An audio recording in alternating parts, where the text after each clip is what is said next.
Morning. Good morning.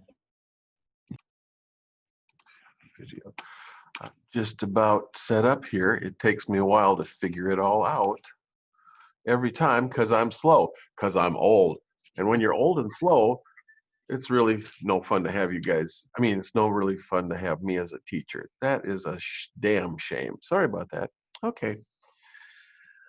Anywho, it's a couple minutes before 9 and people are arriving, and that's all good. Uh, when everybody gets here, or a little bit after 9, I'm going to announce that, of course, again, I messed up with the due date somehow for uh, 5 squares, 5 more squares. And so I've reopened the due date for anybody who wasn't able to get it in this weekend because I want to make sure I get those things. And I love taking in later stuff and without um, uh, any kind of a penalty or anything like that. I just want to get it in. And I'm not used to dealing with this software yet. I'm learning it, but like I said, I'm slow, really slow on the uptake. And so trying to figure out how to set due dates in the homework so that you guys can get it in and be consistent and not have all of us setting all of our homework being due for Sunday at midnight so that we're not overwhelming the system with everybody trying to turn in all of their homework all at the same time and crash the system on Sunday night at midnight is kind of funky. So I suppose I chose another night like Saturday night or something. And then I messed up half the people who were looking forward to turning it in on Sunday. So I'll try to figure this out with the next assignment here as we go into the next assignment. So I'm going to open up my participants list to see who's all here. This is a beautiful thing. We'll be taking attendance pretty soon. And so I've got my participants list and I'm opening my chat window so that people who want to write me nasty grams about anything, but especially your frustration with not being able to get your thing turned in this weekend, can send me private message or make a comment in the chat.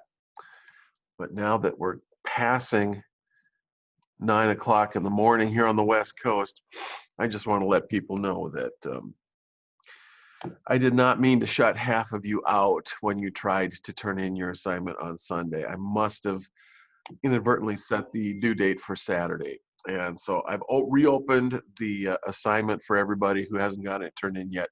Please go ahead and turn in your assignment, um, 5 more squares, and then I'll be able to see it in the coursework and be able to grade it in the coursework. I appreciate those of you who tried to send it to me via email over the weekend. Um, that doesn't really do me much good, except that it shows me that you're making an honest attempt to get it turned in, which I do appreciate. And it does let me know that I have messed up someplace, like putting the wrong due date on, or putting a due date on, but then forgetting that I set it for Saturday and telling everybody that it was open till Sunday. And so that's why we had this problem. So my apologies.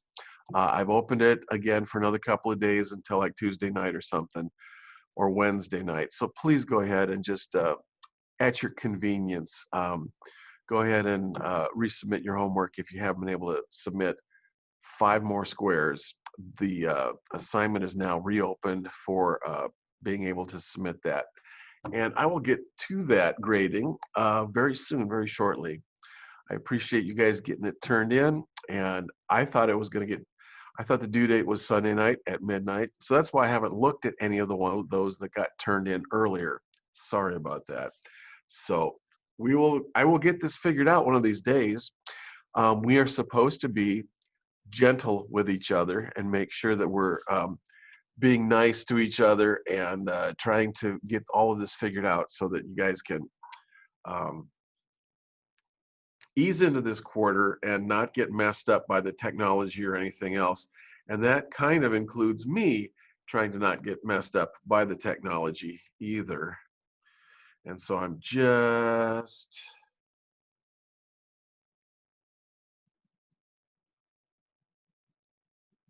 okay,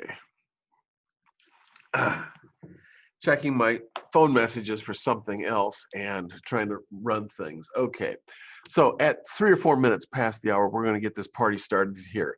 Good morning, everybody. Thanks for coming.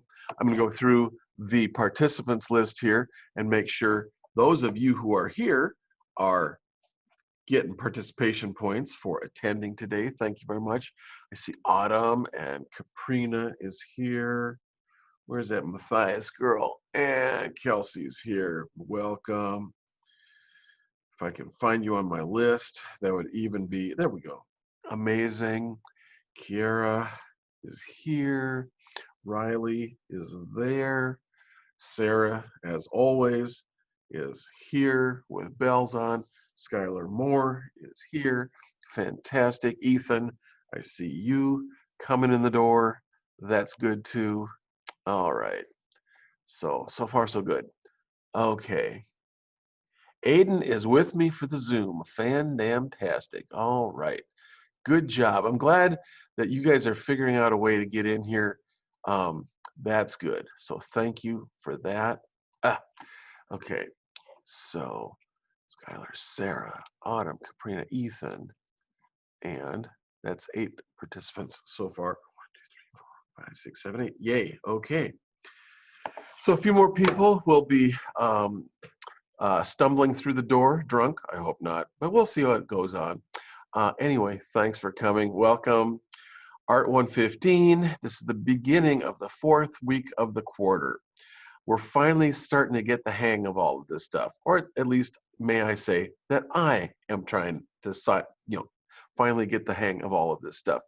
I'm going to do a PowerPoint presentation today on chapter 3, talking about line as an element of art, and as a way to introduce you to the chapter that we're going to be reading. Like, I hope that everybody has gotten the book by now, and that you can get all caught up on the reading chapters 1, 2, and now 3 this week. In chapter 3, I'd like you to pay particular attention to the definitions at the beginning of the chapter. Your authors do a really lovely job at giving us this box full of vocabulary words with their definitions. And that's pretty much going to be the core of the quiz that we're going to take at midterm.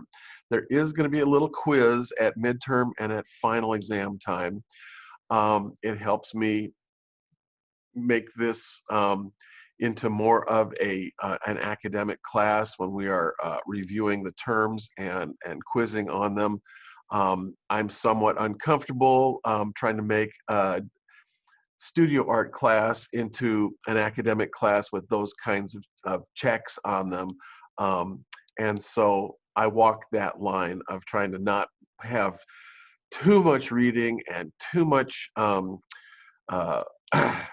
writing of essays and all of that kind of stuff in a course that's supposed to be hands-on about the elements of art and the principles of design. And so, but I do like to have at least a midterm quiz and a final quiz to do that with. And so I hear people arriving in my thing. Ethan Zeke is here. Fantastic. All right. And that's good. All right. So, let's do this thing. I am going to do my share screen thing and get into chapter 3, talking about line today. Now, once again, I'm going to do the share screen and find my silly PowerPoint presentation and get it up on the screen, and then open this thing up as a slideshow. Yay. And now I've got so many damn windows open on my thing, I'm going to have to close up a couple of them or minimize them so that I can see what I'm doing here. So I'm asking you guys to read chapter 3 this week. Familiarize yourself with chapter 3. It tries to describe all of the different kinds of things that line can do for you in a composition, and we're going to go over some of that stuff today. Look at those vocabulary words in the big box at the beginning of the chapter. Have a really good working knowledge of that stuff. My quiz, which will happen at midterm, which will be next week sometime, because next week is the 5th week of the quarter. 5th week of a 10-week quarter is the midterm of the quarter, and so that's a great time to do a little quiz.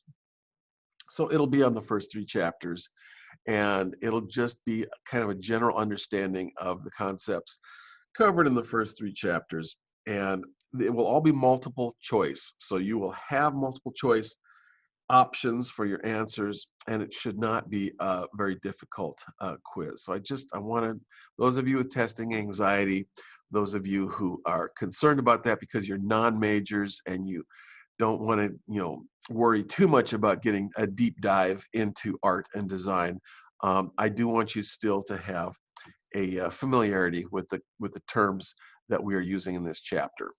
Okay, so let's see here. Why isn't there we go.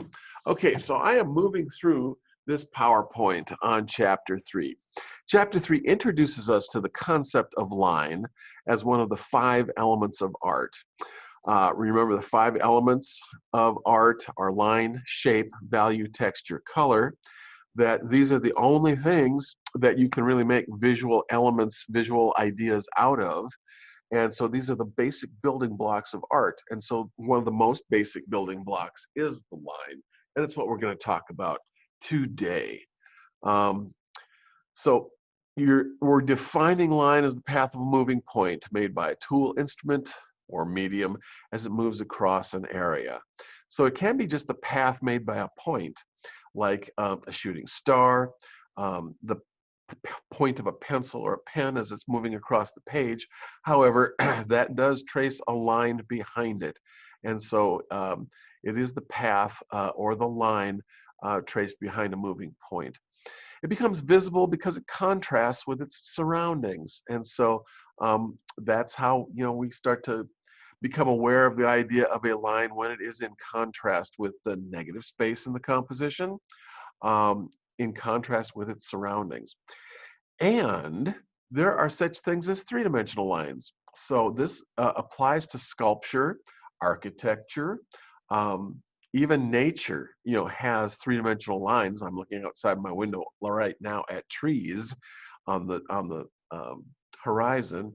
And so there's lots of lines all over the place. Lines in linear forms if we just look for them. And so 3-dimensional lines can be made using string or wire, tubes, industrial steel, just about anything that becomes a linear element. And as we get into our first project dealing with line, I'm going to define a linear object as something that is like 5 times longer than it is wide. So a linear object becomes, a rectangle for our purposes, can become a linear element when it's, and I'm making something super arbitrary here, 5 times longer than it is wide. That way a rectangle becomes long enough that it starts to feel more like a linear element than just a rectangular shape. That's a distinction almost without a difference, but we will talk about that on our first project. So we'll keep that in mind. These lines are much longer than they are wide. They're way more than 5 times their width in length. And so on one of our earlier editions of the book, this was the cover art for the book. And in some later editions, this is used in chapter 3 about line to describe what can happen when you're just doing something that is very abstract, very minimal in a composition that's just dealing with line and linear elements. So it's a painting by Pat Steer. It's Inner Sanctum Waterfall from 1992. It's very interesting for me because there are 2 different kinds of lines being expressed here. One is this huge cascade of vertical lines running across the entire width of this horizontal composition. So I see all of these vertical lines, and they are not just lines, they also make a vertical linear texture dancing across this whole page. Then in the lower half or the lower third of this composition, there are some lines that are going horizontally in kind of curved, broken, bouncy method across the lower what I would call register, or the lower half of the composition, they almost look like the splash of rain, kind of falling down and hitting something and then splashing sideways. And so that's where we're kind of getting this sense of movement, this sense of directionality, and the sense of impact, or uh, rebounding that's happening with the lines that are descending from the top of the page to the bottom of the page. And so that's one of the ideas about line, is that your eye will follow the path of the line, following the path traced by the line, which then starts to open up the idea of directionality, of movement in the composition as you follow the idea of line. We are probably most used to seeing line being used to construct shapes and to construct images. And so, in any drawing or in any etching or printmaking that's done mostly by using line in a composition, we get really used to seeing the idea of a picture, a set of images, a composition being constructed out of lines and linear forms. And so we can look at something like this, Harriet Blake's The Stowe House from 1890, and see that all of these things are basically built up from lines and linear elements. The shape of the house, the texture of the clapboard siding on the house, all of the different kinds of trees that are being depicted here, everything in this composition is made up of basically line segments and line elements. So we're starting to see how very diverse line can be and what it can be used for, because it can either be used to describe the outside contour of a shape, it can be used to describe textures, it can, when it's put together with other lines, it can become quite a complex way of expressing visual ideas. On the other hand, when used in a very economical use of line, and remember, economy, the economical use of an element, is one of the ways that we uh, um, organize uh, organize space in a composition. One of the organizational principles is the economical use of an element. And so this is the economical use of line. We're only using the outside contours of the shapes, and they're being described as a line. And what's so beautiful about this drawing by Ellsworth Kelly is that the briar is made up of two concepts. It's both a vine that has a very prickly, pointy uh, thing on it, a really nasty element that you don't want to get stuck on your arm or something like that, that can puncture you, that can harm you and hurt you. But also the leaves are very soft. So we've got this large, round, soft use of line to describe the outside contour of the leaves. And then the character of the line changes to describe the pointy barbs of the briar itself. And so it's the same pencil or pen that is used to draw the lines, but the quality of the line and the content of the line completely changes from a round, soft, smooth, maybe even slow flowing form to rather quick, abrupt, sharp change of direction that's happening in the stickies, the sticklers of the briar itself. Henri de Toulouse-Lautrec is a painter, post-impressionist painter from France, from the late 19th century. And he liked to hang out in dance halls, for the most part, and brothels, and paint the people who would hang out in the seedier side of town, people who would hang out in bars, the dancers who would dance and perform at the dance halls and that kind of thing. And he was really famous for making posters to advertise the dance hall girls and the dancing that would happen at the different cafes and clubs. one of his favorite people to paint or draw was Jane Avril, one of the dancers.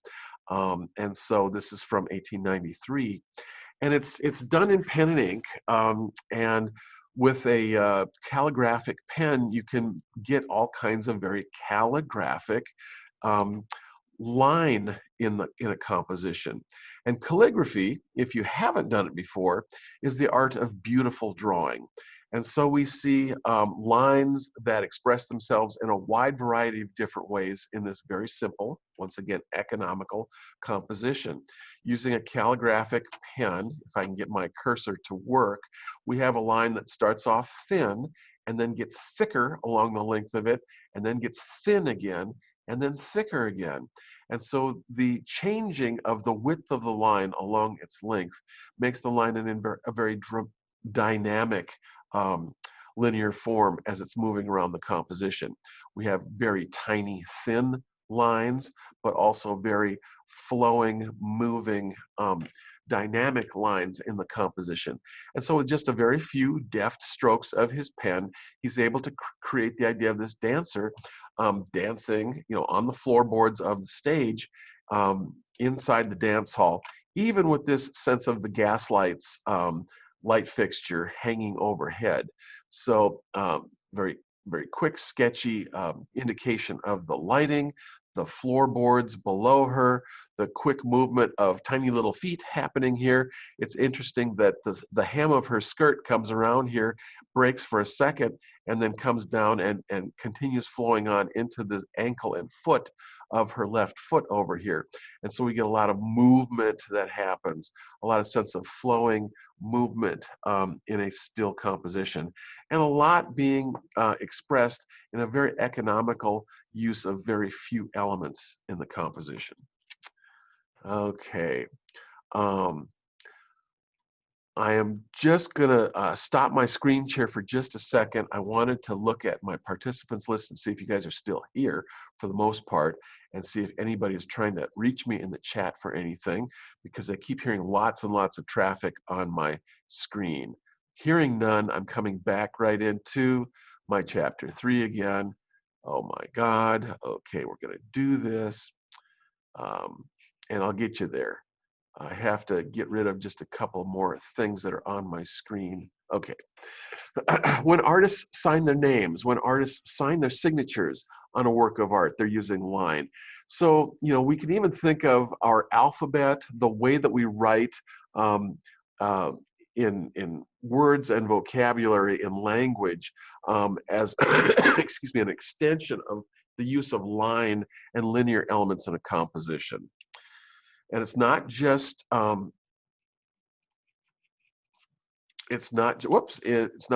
writing in English or Western alphabets.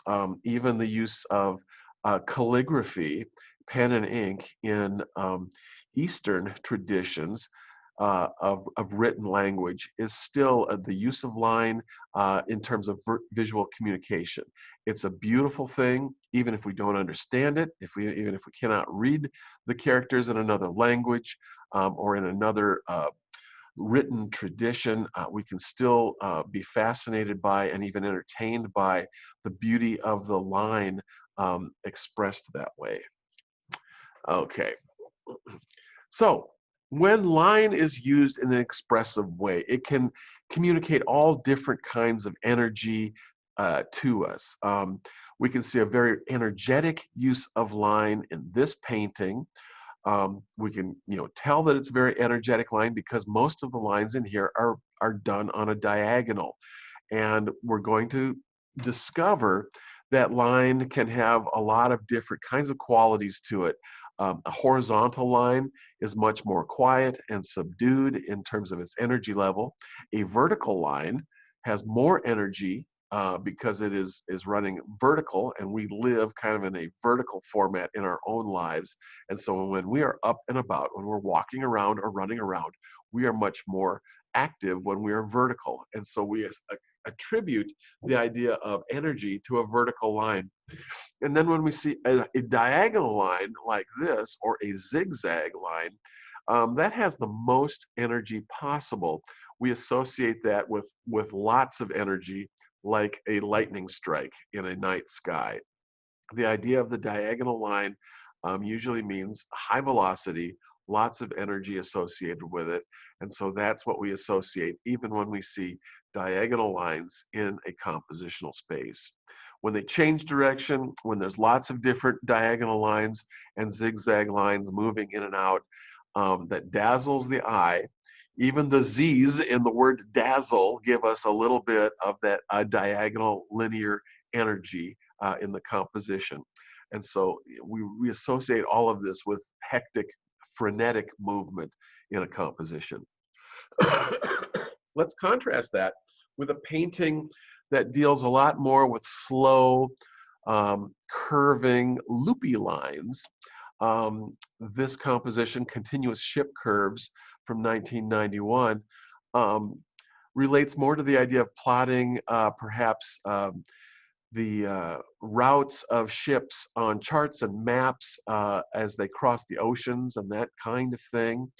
And the much slower sense of movement with the occasional button hook on these things gives us a whole different energy level in this kind of composition. In fact, the only really strong energetic line in the whole composition is the red diagonal line that comes cutting across all of these other thin, slow-moving, happy, little loopy lines and curvy lines that make up this composition. So we can see that line can have a completely different effect on us. It can carry a lot of different kinds of information. It can carry a different amount of energy just depending on how it is used and what shape, for lack of a better word, it has in a composition. Now, here are curving lines and diagonal lines kind of combined into a composition. And again, it's kind of fun to do this with abstraction so that then we can just break it down and look at what's basically happening with lines and linear forms in a composition. We have this painting is broken up into a whole bunch of rectangular shapes that are described by a contour line going around a rectangular space. So we have line defining the shapes of the rectangles. And then most of the rectangles are filled with a diagonal line. A repeated, mostly parallel diagonal line fills most of the rectangular shapes. Some rectangles are filled with a squiggle, some kind of a squiggly line that kind of has a much more energetic feel to it because the squiggle happens to be tightly packed and moving around, and it feels like it's almost vibrating in terms of the amount of movement in the squiggles.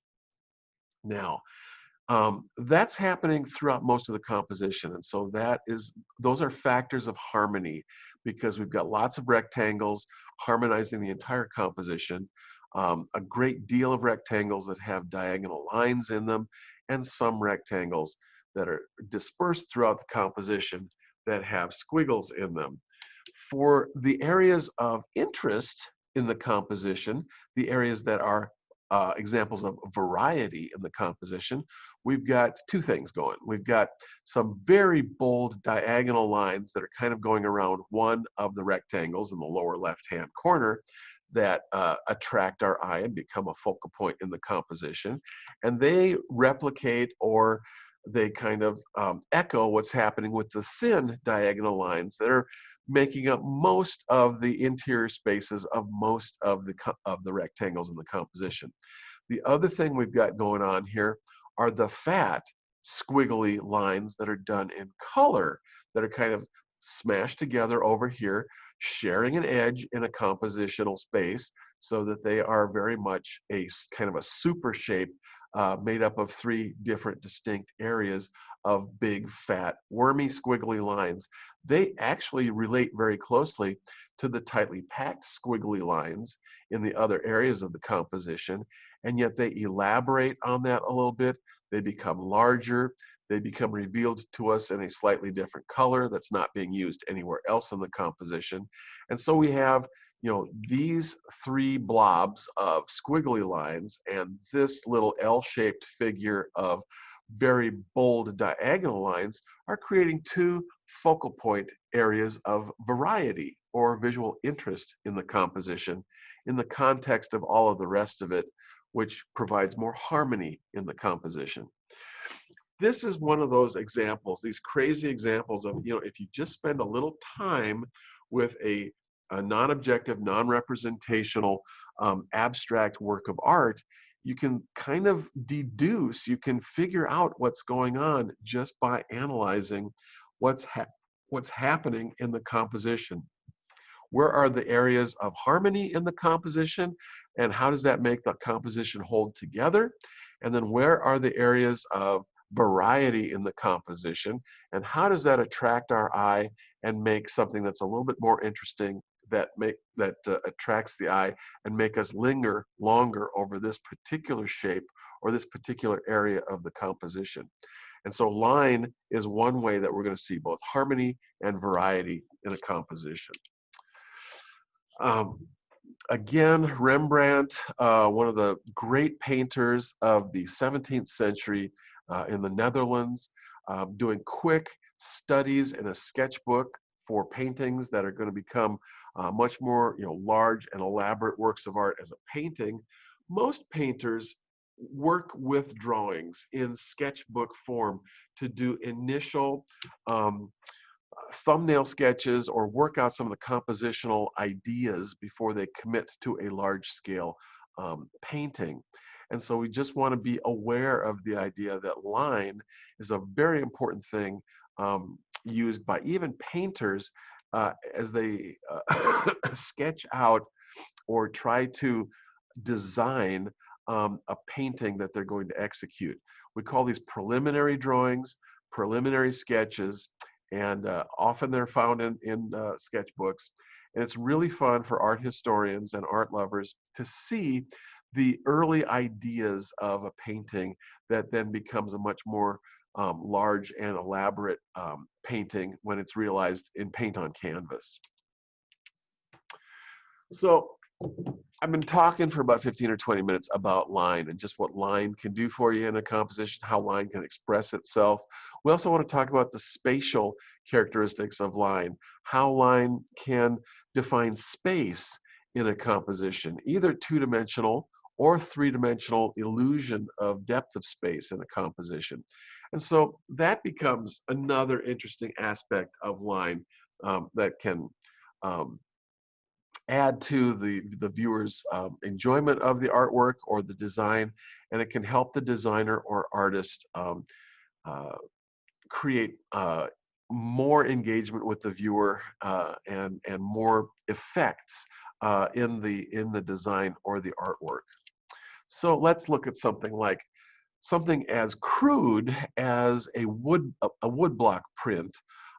Usually printmakers will take a chunk of wood and a gouge or a chisel and just chisel away on the surface of something like a piece of plywood or something, leaving wood up at the top surface, the original surface of the piece of plywood, let's say, that they will then ink up with a roller with ink on it and put paper over the top of to pull a print off of that wood block printing block. And so this is one. Emil Nolde is a German artist from the early part of the 20th century. We have this fishing boat that's out on the sea, and at first blush, at first glance, this is just a simple fishing boat on the ocean.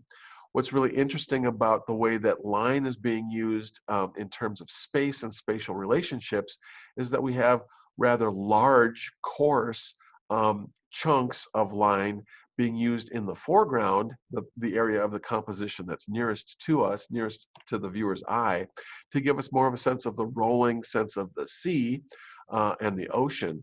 And as we move from the foreground into the middle ground and background, we can see that the spacing between the lines becomes thinner and that the actual lines themselves become much closer together and thinner.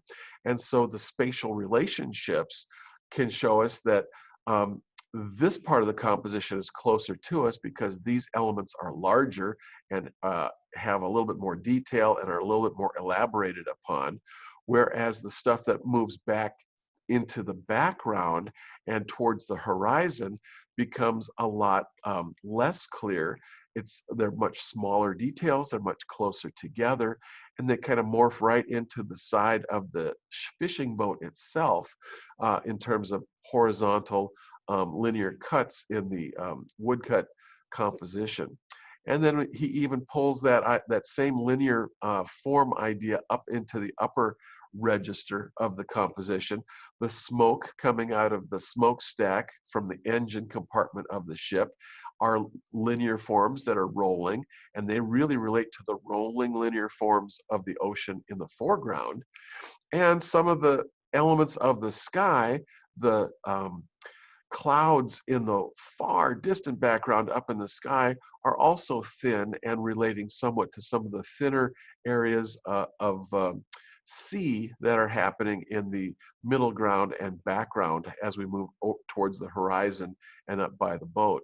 And so when we're using line like this, it's a wonderful way to unify the composition. All of this use of horizontal line, whether it's rolling, curving horizontal line in the lower half of the composition, or much more horizontal line with a few senses of rolling line in the upper part of the composition, all of that tends to unify the composition very much.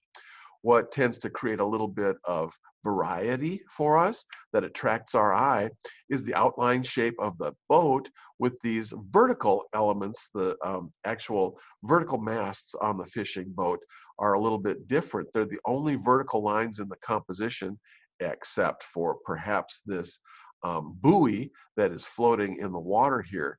And so those things are things that provide a little bit of variety for us. It gives us something interesting to look at.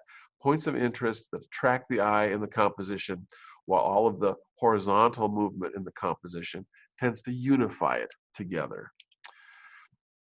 Now, there's unity in a composition, and then there's variety. And sometimes you can just do it with changes in size and changes in color. We've got this painting from 1988, and all it is curving squiggly lines. But this curving squiggly lines have a huge variety of different characteristics or attributes to them. They all have a similar curve to the squiggle of each line, but some are thick and some are very thin. Some are red orange, and some are brown, and some are blue, and some are black. And so we have, the concept of squiggly line is distributed throughout the painting. And so that is our factor of harmony that helps to hold this bunch of exploding worms all together in a composition, and yet having little red ones in here, or fat red orange ones, and even a fatter, brown one across the top, give us areas of variety in the composition where our eye can come to rest. And that's those places of elaboration in the composition that provides some variety, some points of interest, something for us to look at, so our eye just isn't looking at an entire plate of spaghetti. Because spaghetti all by itself is not a very interesting art form or design. But if you pick out, a couple of pieces of spaghetti and dye them orange or brown, and then stick them back in and kind of mix them in a little bit in the plate of spaghetti, then you start to get interest and variety in the composition. And then it becomes something that is more artistic. It has some design principles going on, and it's much more fun to look at. Here's something that is, urban jewels. It's supposed to be a cityscape at night, seen from above as if you're in a very tall building or an airplane flying over a city. And so we get the sense of the three-dimensional aspect of buildings, the front, side, and roof of a building, indicated mostly just by crisscrossing lines, cross-hatched lines in a composition. Um, it's the repetition of all of those kinds of sense of cross hatchings, giving us a sense of three-dimensional buildings with light and shadow. The idea of perhaps light coming out of windows of buildings or illuminated by street lights down below on the streets. And all of that is just abstracted into just the concept of these three-dimensional figures created mostly by just cross-hatched lines in a composition. Now, this is something I want us to pay particular attention to. This is the concept of cross-contour lines used in a composition. Cross-contour lines are really interesting because sometimes artists will use lines that go across the contour of something that describe the actual contour of a three-dimensional form. And the artist is then not using much of anything in terms of shading or any kind of visual information to really tell us what's going on in the composition other than just the lines crossing across the contour of something. We've got, this person is sitting cross-legged on a couch. The couch is covered in some kind of a fabric. The person is wearing a long glove, like an opera glove that goes all the way up to the elbow.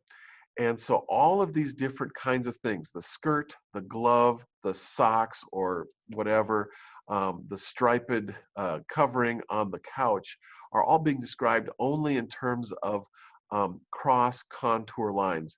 And so the cross contour lines, when they go across fabric, fabric that has drapery folds in it, gives a sense of movement as the cross contour lines follow the contours of the drapery folds.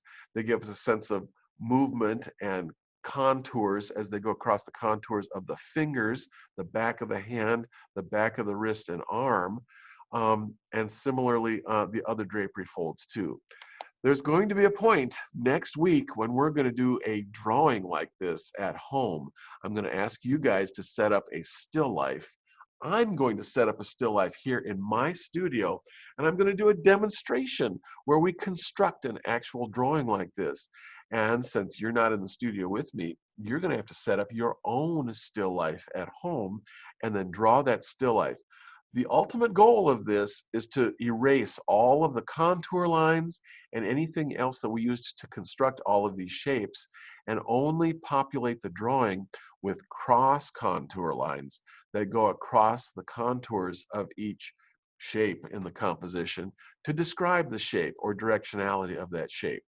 Don't panic, especially if you've never drawn a picture before. Please don't panic. I'm going to walk you through this step by step, and we're going to learn how to draw, and we're going to kind of play with the idea of a cross contour line drawing next week. So I want you to just remember this and make a note of it for now, because we'll be coming back to this concept in a while. Okay. Artists can use lines either in an economical use of line or in a more elaborate way to create portraits of people. Portraiture is a big part of art, and using line to make drawings and portraiture that's done as line drawings there's a rich tradition in that. I get a kick out of this one because this one is a lot like the Mona Lisa. Michelangelo's Mona Lisa. We have a portrait of a person, a three-quarter portrait where they're being seen a little bit in a kind of a three-quarter view of their face. Their face isn't directly facing us in full face, and it's not a silhouette or sideways portrait that we're not just looking at the silhouette of their face. We're seeing a three-quarter view of the face. But what's interesting for me for this is when you have the hands clasped like this, and we can see this this rhythmic repetition of form in these wonderful little round sausage-like fingers over here.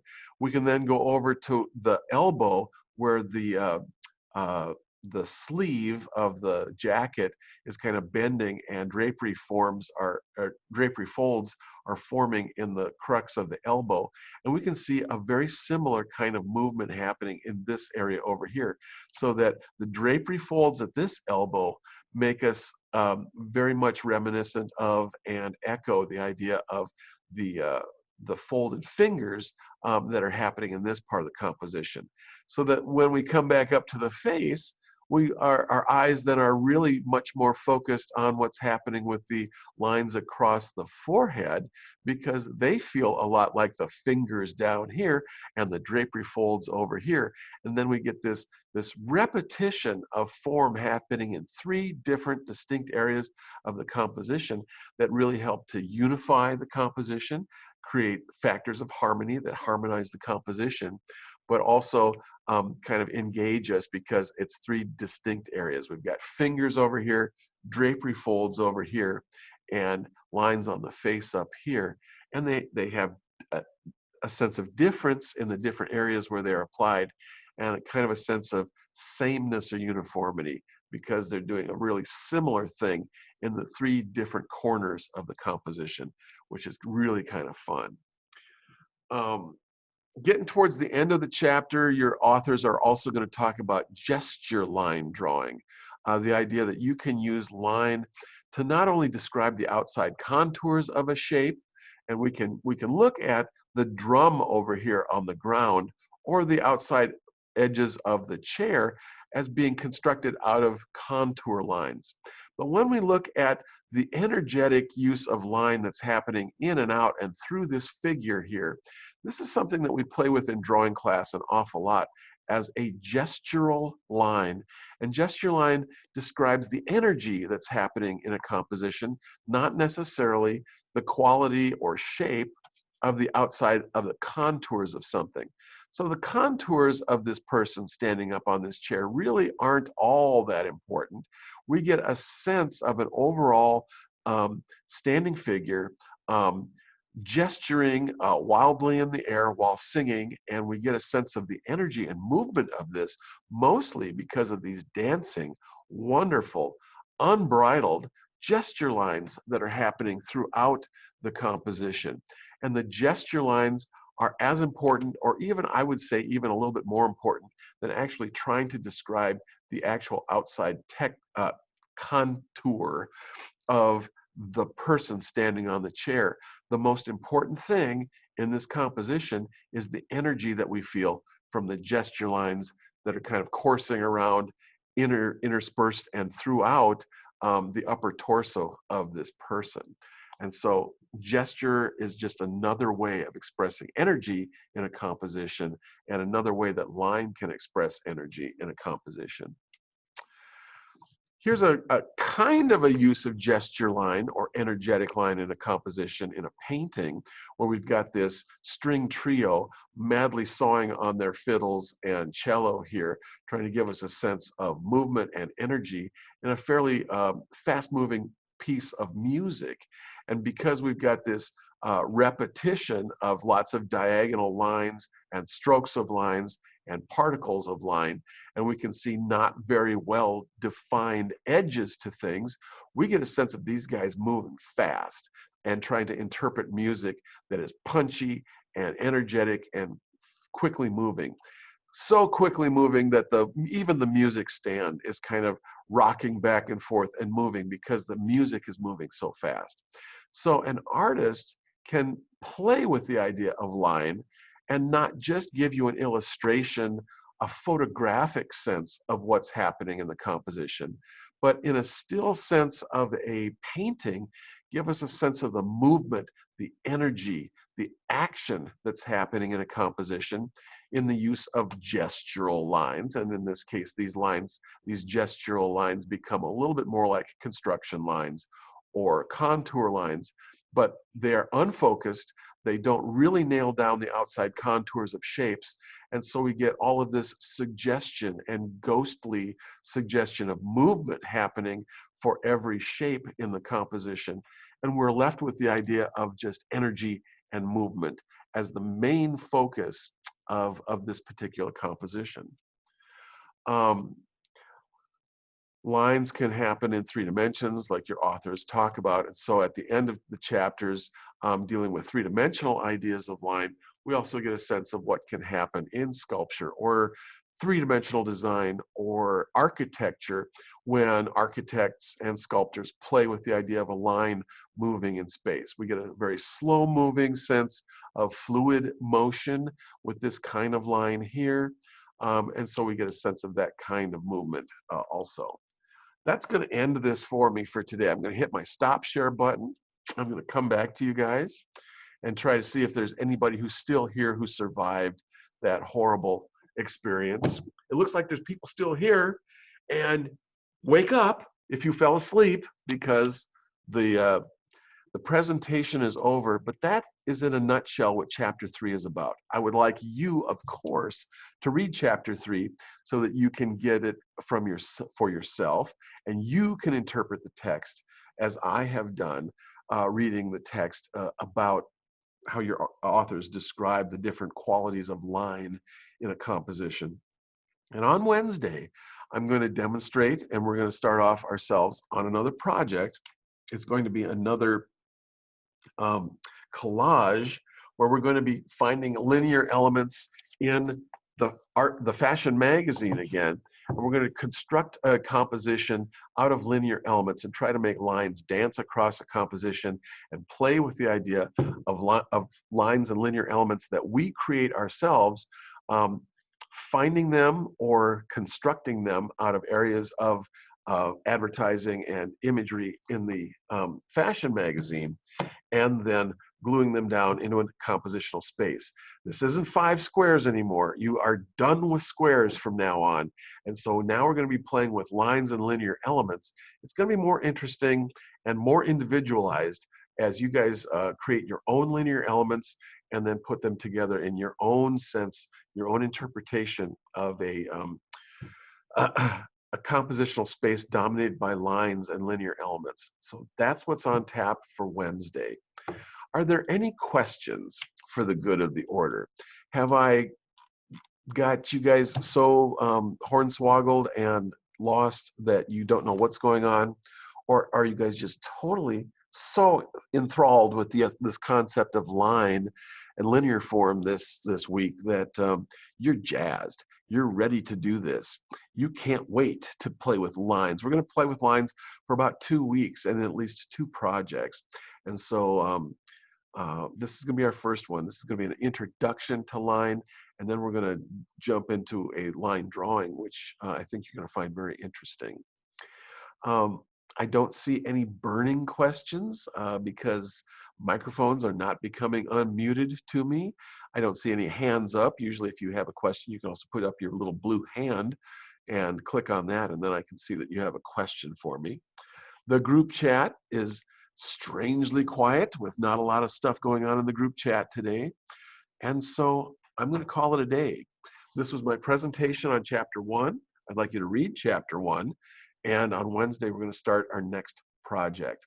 If you did not get a chance to upload your homework before the due date, which I guess arbitrarily was Saturday, please, I've opened it up again so that you can upload homework for 5 more squares. So the 5 people who didn't get a chance to upload their homework, please do that now so that it's all in the coursework, and then I can go ahead and look at that stuff and grade it for you. Until Wednesday, I want to say thank you once again for joining us today, and have a good rest of your day. I'll see you next time.